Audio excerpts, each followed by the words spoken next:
Well, hi everybody. How you doing? This is Dr. Sam. I'm here to get into some debits and credits. This time, the debits and credits are from a corporation point of view. So let's get started.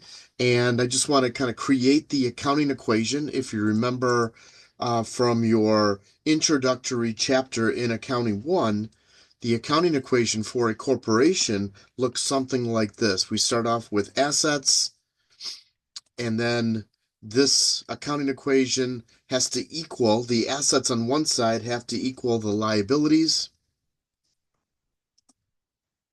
plus the common stock. Hopefully you don't mind me abbreviating here. Plus the retained earnings.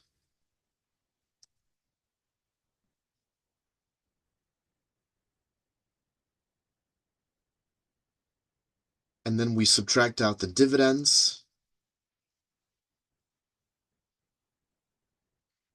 Then we add in the revenue. A lot of stuff here, huh? And then we subtract out the expenses. And just a more generic type of accounting equation. I'll just put this above here.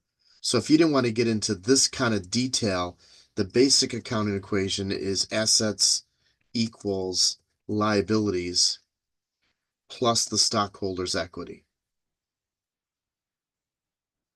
So in essence, as you can see here, my stockholders' equity, which I'll put in red, is made up of these components down here, which I'll put in red. All right, so the common stock, the retained earnings, the dividends, the revenue, and the expenses are all part of that stockholders' equity section. Okay.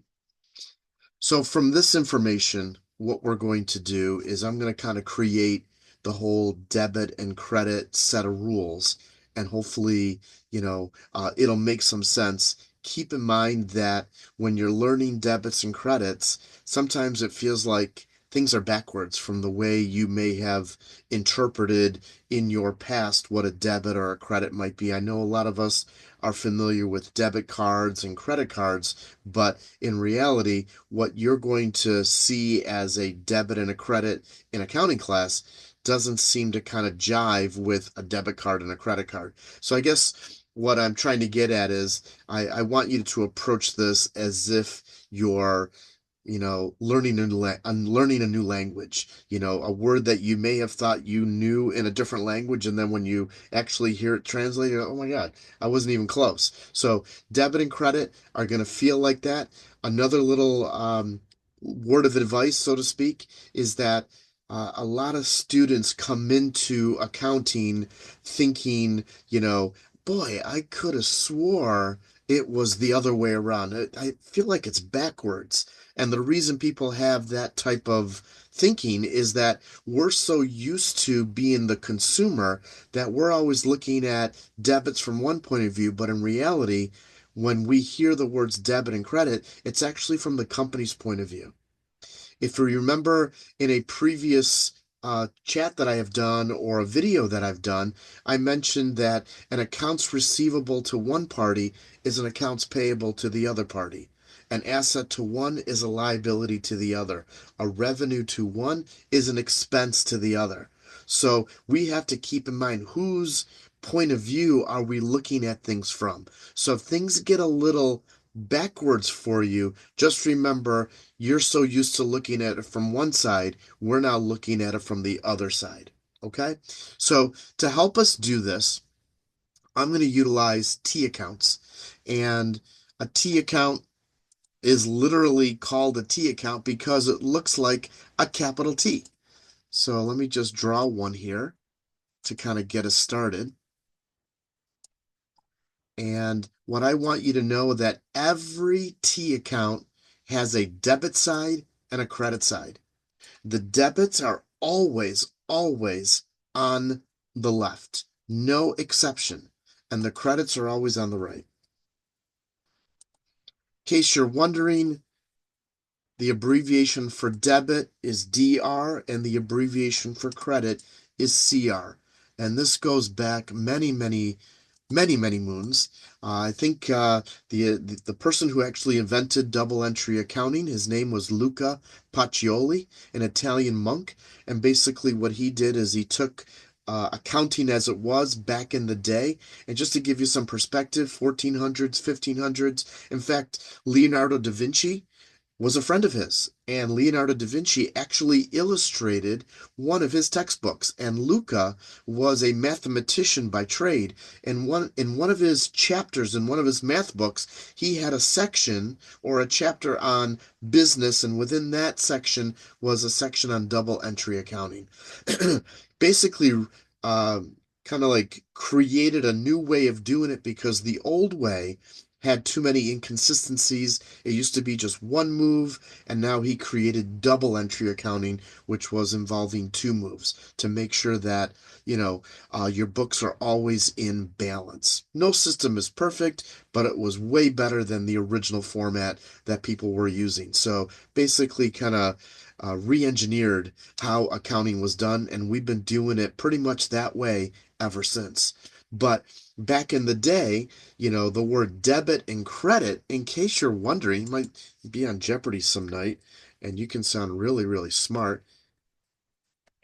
The words debit and credit were originally debere and credere. So I think those Italian words came from Latin words. And I guess from what I've been told, that abbreviations were the first consonant and the last consonant. So the D in debite and the R in debite is where the DR comes from. Crazy, huh? And then same thing with credit. It's not the first R that's in the abbreviation, it's the last R. It's not going to appear any kind of test or anything like that, but just, might be, it's kind of fun to know. All right, but anyways, so real quick, the word debit, just by definition, means left, and the word credit means right. So from a physical standpoint, debits are always on the left, they always come first, and credits are always on the right, and they always appear indented. So when we get into actually doing journal entries, you will always see the debits written first and then the credits getting indented. It's just the way it works, all right? And it's universal everywhere in the world. Everybody does it the same way. So, first off, definition of debit means left, and the definition of credit means right.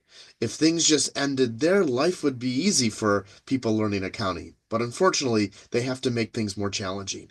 And here's where it comes into play. This is where a lot of students have a little difficulty remembering what to debit and what does debit mean. Not only does debit mean left, it also means up or down. So that's where it's like, oh my God. I was okay with left. Now you're telling me it has other definitions? Yep. So debit can mean up or it can mean down, or as we like to say, increase or decrease.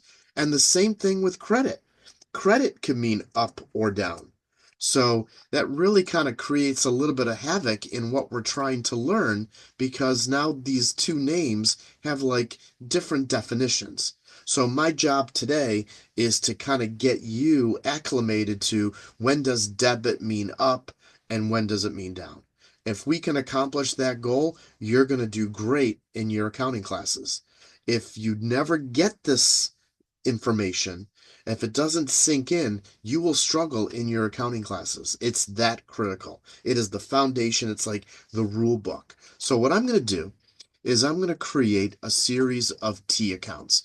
And if you happen to be taking notes while I'm teaching this, you might want to pause this video in about a minute and create a bunch of T accounts like I am. Just give me a second to do one of them, and then you can create some on your own. So basically, we want to create 3 T accounts in this column, and I'm going to create 4 T accounts in this column, right?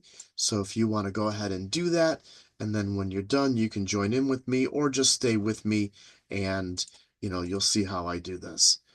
Okay, and then I want to put a little section up here. So I'm going to kind of like copy paste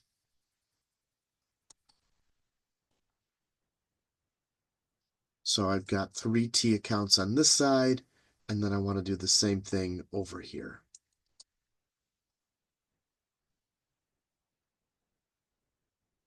I guess I kind of misjudged my spacing here. Let's do that again. We'll start up here.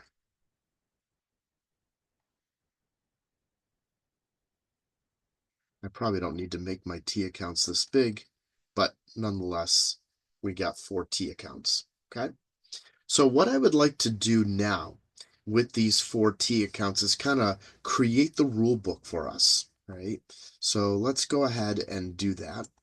I'm just going to move this one up a little bit because it's bothering me.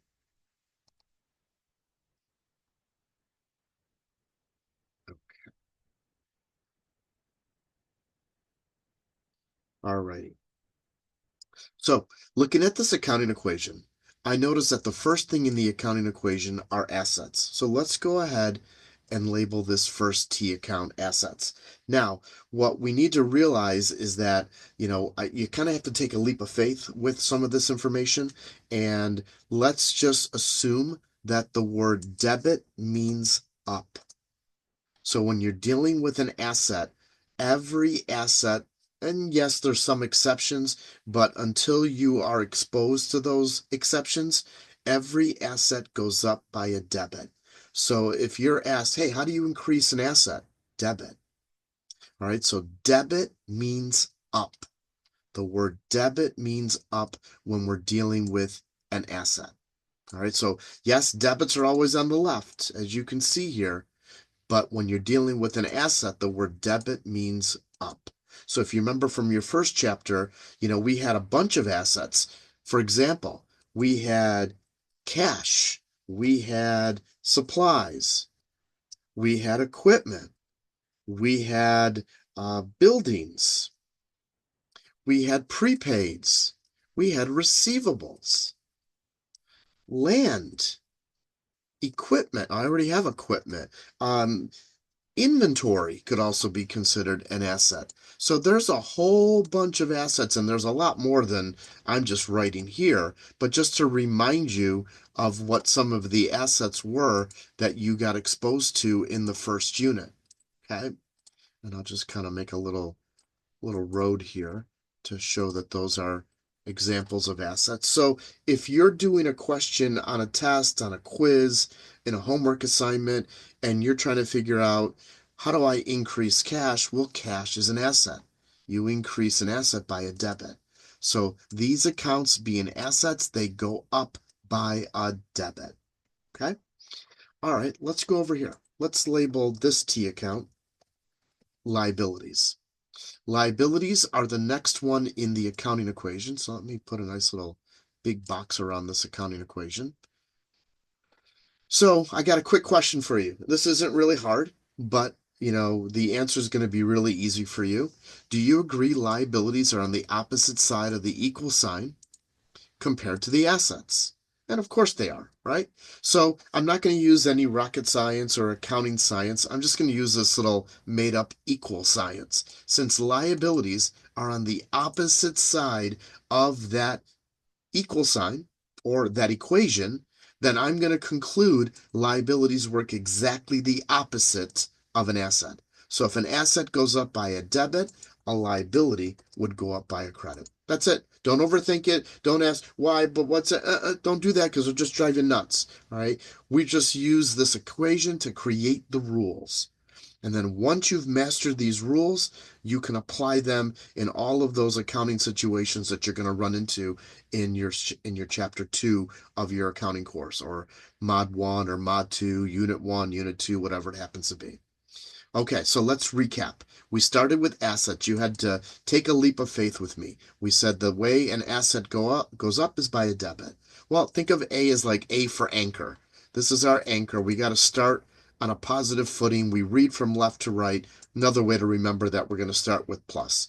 Assets are the first one in the accounting equation, so let's start off on the right footing. All right, so we start with a plus under debit.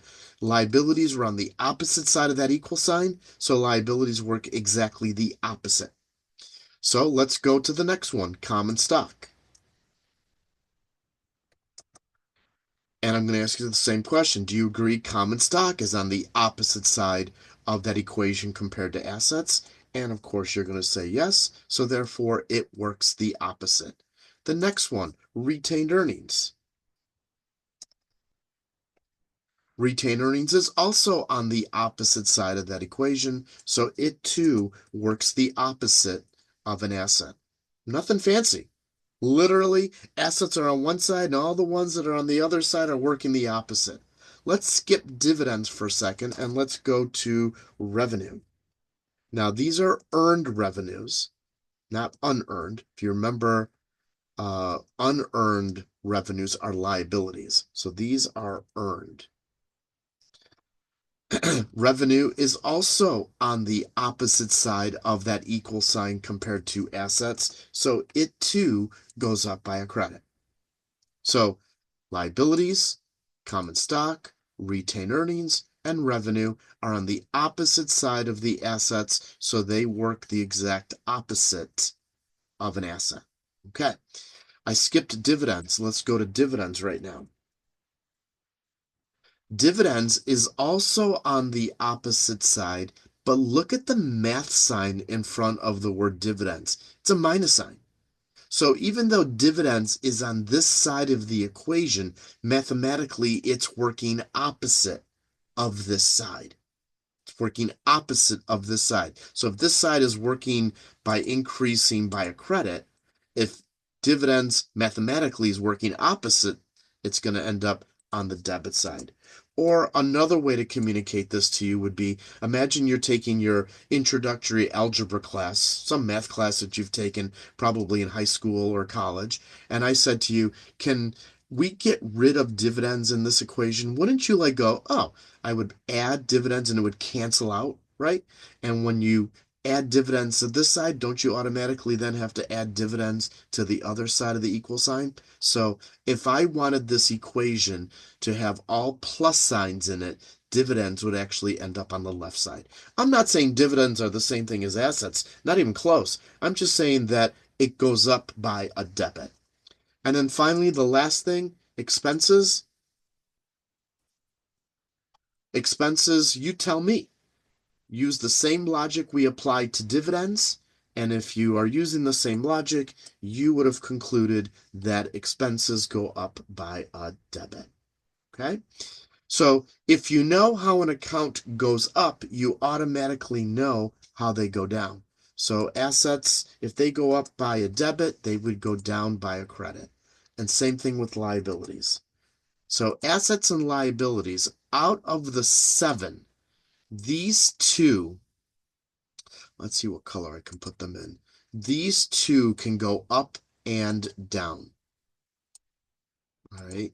The other 5, the stock, the retained earnings, the revenue, the dividends, and the expenses, they will only go up until it's time to close the books. And a lot of you won't see that until maybe Mod 4, Chapter 4 of your textbook. Some people it might be Mod 7. Wherever you learn how to do closing entries, that's when you'll break some of these rules. But until then, you will, if you come across in a transaction that you're reading and there's a dividend, you will always debit dividends. You will always debit expenses until it's time to close. Or if you made a mistake and you got to fix a mistake, that's when you could break that rule. But under normal day-to-day conditions, you'll always debit dividends, you'll always debit expenses. You will always credit common stock.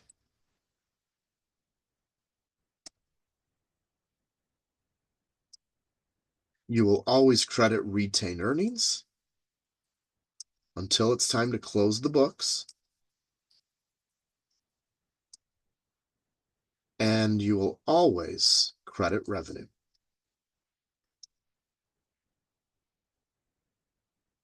That's earned revenue. Okay, so try to remember that. Well, to kind of help you remember these rules a little bit, I have a little memory device that I like to use.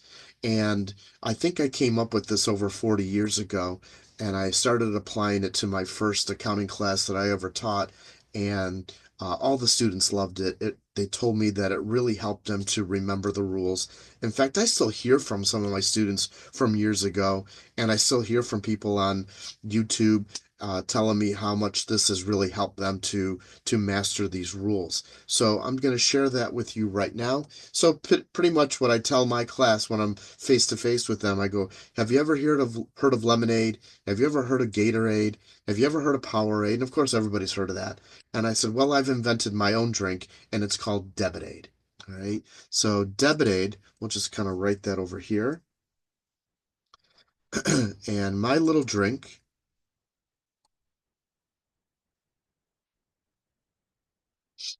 let me center this. It's just a little memory device, nothing fancy, but it's designed to help you remember how these accounts go up. So the A is for assets, the D is for dividends, and the E is for expenses.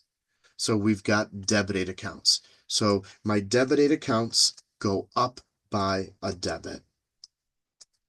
So this little rule is just to remind you how my accounts go up. I got another screen I'll show you in a minute that has a little bit more of a visual type of thing, nothing so, robotic as I just did here. But we want to remember Debitaid. If you can remember Debitaid, that will really help you to master the rules. So if I said, how to increase an asset? Debit. How to increase dividends? Debit. How to increase expenses? Debit. How do you make them go down? The opposite of debit.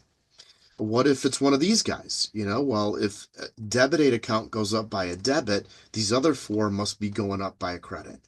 Well, for about the first 10 years of my teaching career, I just taught debit aid. And then eventually I said, well, let me come up with something for this side. It's really tough because there's no vowel to start any of these categories. So I kind of had to use my imagination a little bit.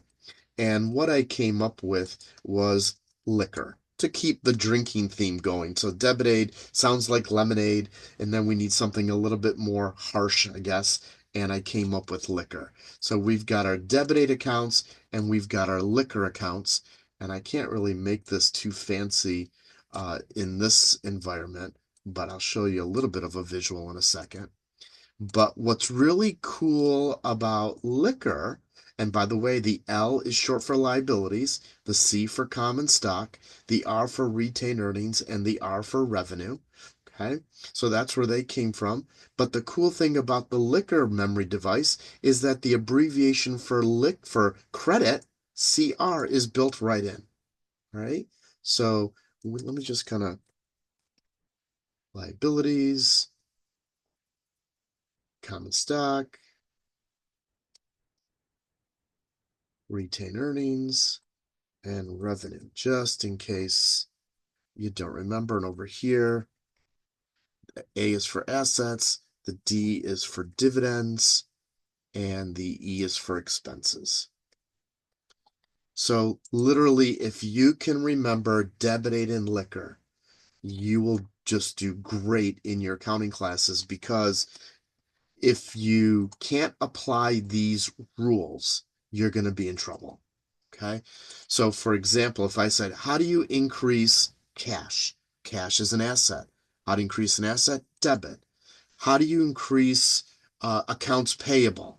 Right. Well, remember, accounts payable, all payables are liabilities. Same thing with unearned revenues. Just to throw a couple of examples your way. Let's put this in a different color here.